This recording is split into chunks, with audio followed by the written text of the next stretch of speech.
नमस्कार। शनिवार के दिन पढ़े ये कथा। शनिदेव बरसाएंगे कृपा। शनिदेव की कृपा पाने के लिए, शनिदेव को प्रसन्न करने के लिए शनिवार का व्रत बहुत ही ज़्यादा लोकप्रिय है। यह व्रत करने से दुख, संकट और पीड़ा दूर हो जाती है। ऐसा माना जाता है कि शनिदेव जब प्रसन्न होते हैं तो घरों में सुख, शांति और समृद्धि का आगमन होता है। शनिवार का दिन शनिदेव को समर्पित है। शनिदेव को न्याय का देवता माना जाता है। कहा जाता है कि शनिदेव प्रत्येक व्यक्ति को उनके कर्मों के अनुसार फल देते हैं।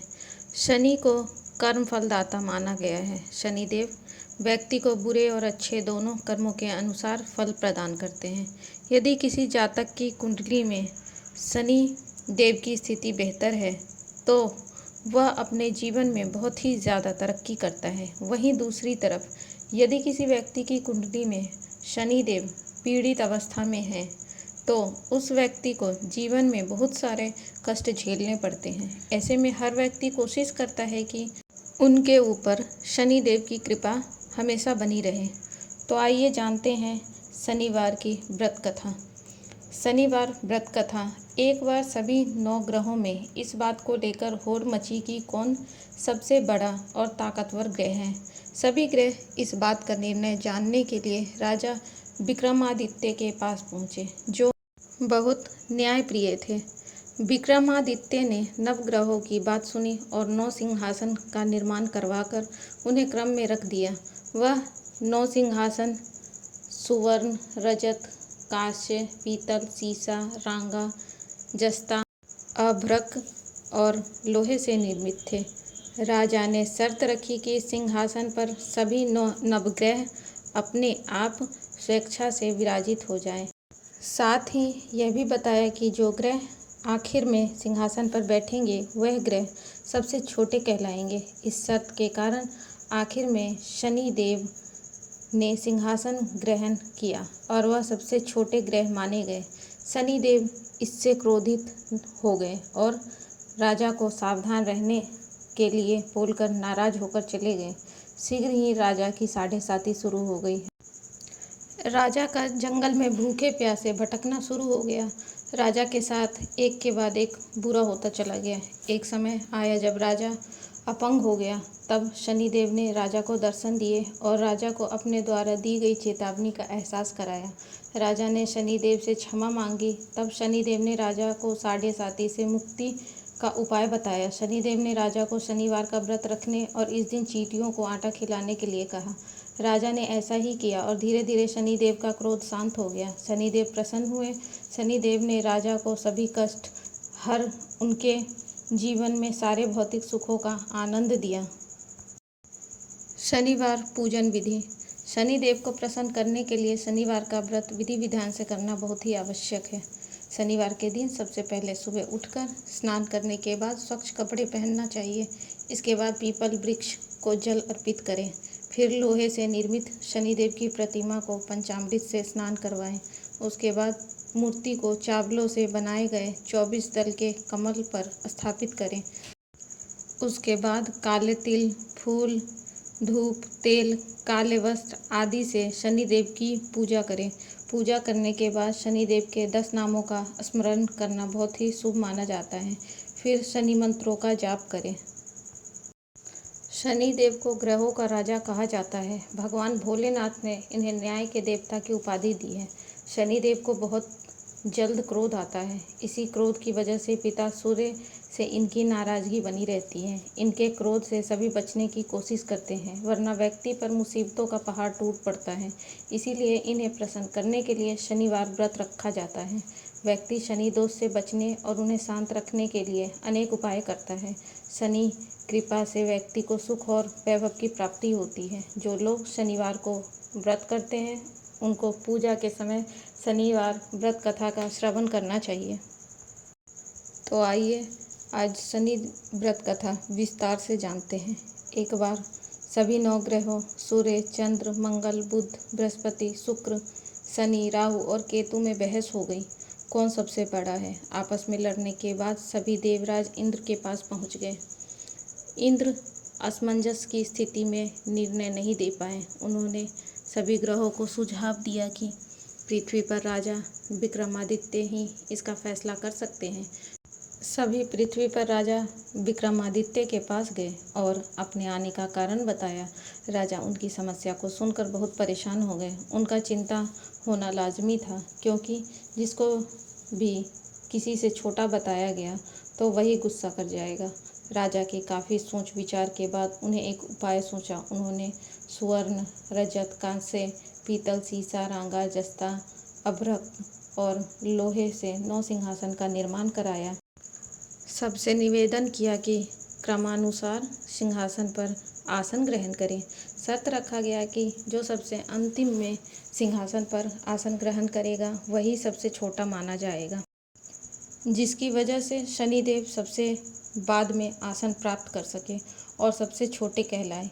क्रोध के आवेश में आकर शनिदेव ने सोचा कि राजा ने यह सब जानबूझ के किया। कुपित होकर राजा से कहा कि राजा, तुम मुझे नहीं जानता। सूर्य एक राशि में 1 महीना, चंद्रमा 2.25 महीना 2 दिन, मंगल 1.5 महीना, बृहस्पति 13 महीने, बुध और शुक्र 1-1 महीने विचरण करते हैं, लेकिन मैं 2.5 से 7.5 साल तक रहता हूँ। मैंने बड़े बड़े का विनाश किया है। श्री राम के 7.5 आने पर उन्हें जंगल जंगल भटकना पड़ा और रावण की आने पर लंका को बंदरों की सेना से परास्त होना पड़ा। क्रोधित शनिदेव ने राजा से कहा कि अब आपको सावधान रहने की ज़रूरत है। इतना कहकर शनिदेव कुपित अवस्था में वहाँ से चले गए। समय गुजरता गया और कालचक्र का पहिया घूमते हुए राजा की 7.5 आ गई। तब शनिदेव घोड़ों का सौदागर बनकर राजा के राज्य में गए। उनके साथ अच्छे नस्ल के बहुत सारे घोड़े थे। जब राजा को सौदागर के घोड़ों का पता चला तो अश्वपाल को अच्छे घोड़े खरीदने के लिए भेजा। अश्वपाल ने कई अच्छे घोड़े खरीदे। इसके अलावा सौदागर ने उपहार स्वरूप एक सर्वोत्तम नस्ल के घोड़े को राजा की सवारी हेतु दिया। राजा विक्रमादित्य जैसे ही उस घोड़े पर बैठे, वह सरपट वन की ओर भागने लगा। जंगल के अंदर पहुंचकर वह गायब हो गया।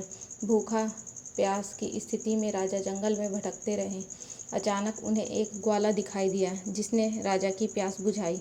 राजा ने प्रसन्नता में उसे अपनी अंगूठी देकर नगर की तरफ चले गए। वहां एक सेठ की दुकान पर पहुंचकर उन्होंने जल पिया और अपना नाम बीका बताया। भाग्यवश उस दिन सेठ की खूब आमदनी हुई। सेठ खुश होकर उन्हें अपने साथ घर लेकर गया।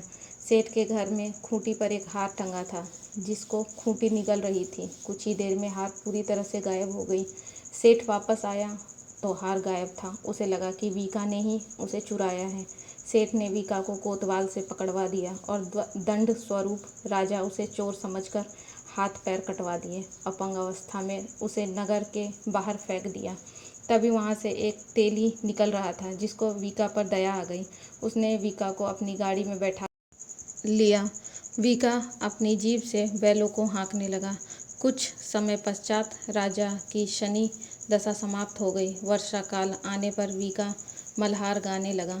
एक नगर की राजकुमारी मनभावनी ने मल्हार सुनकर मन ही मन प्रण कर लिया कि जो इसका राग गा रहा है वो उसी से विवाह करेगी। उन्होंने दासियों को ढूंढने के लिए भेजा, परंतु वापस आकर उन सभी ने बताया कि वह एक अपंग आदमी है। राजकुमारी यह जानकर भी नहीं मानी और अगले ही दिन वह अनशन पर बैठ गई। जब लाखों समझाने पर राजकुमारी नहीं मानी, तब राजा ने उस तेली को बुलवा भेजा और वीका से विवाह की तैयारी करने के लिए कहा गया। वीका से राजकुमारी का विवाह हो गया। एक दिन वीका के स्वप्न में शनिदेव ने आकर कहा कि देखा राजन, तुमने मुझे छोटा बताकर कितना दुख झेला है। राजा ने क्षमा मांगते हुए हाथ जोड़कर कहा कि हे शनिदेव, जैसा दुख मुझे दिया है किसी और को ऐसा दुख मत देना। शनिदेव इस विनती को मान गए और कहा कि मेरे व्रत और कथा से तुम्हारे सारे कष्ट दूर हो जाएंगे। जो भी नित्य मेरा ध्यान करेगा और चींटियों को आटा डालेगा, उनकी सारी मनोकामना पूर्ण हो जाएगी। शनिदेव ने राजा को हाथ पैर भी वापस दिए। दूसरे दिन जब सुबह राजकुमारी की आंख खुली तो वह आश्चर्यचकित हो गई। वीका ने मनभावनी को बताया कि वह उज्जैन का राजा विक्रमादित्य है। मनभावनी खुशी से फूले नहीं समा रही थी। राजा और नगरवासी सभी अत्यंत प्रसन्न हुए। सेठ ने जब यह सुना तो वह पैरों पर गिरकर क्षमा मांगने लगा। राजा ने कहा कि यह सब शनिदेव का कोप का प्रभाव था और इसमें किसी का कोई दोष नहीं। सेठ ने निवेदन करते हुए कहा कि मुझे शांति तभी मिलेगी जब आप मेरे घर चलकर भोजन करेंगे। सेठ ने कई प्रकार के व्यंजनों से राजा का सत्कार किया। जब राजा भोजन कर रहे थे तभी जो खूंटी हार निगल गई थी वही अब उसे उगल रही थी। सेठ ने अनेक मोहरे देकर राजा का धन्यवाद किया और अपनी कन्या श्री कंवरी से पानी ग्रहण का निवेदन किया। राजा ने सहर्ष स्वीकार कर लिया। राजा अपनी दोनों रानियों मनभावनी और श्री कंवरी को लेकर उज्जैन नगरी लौट गए।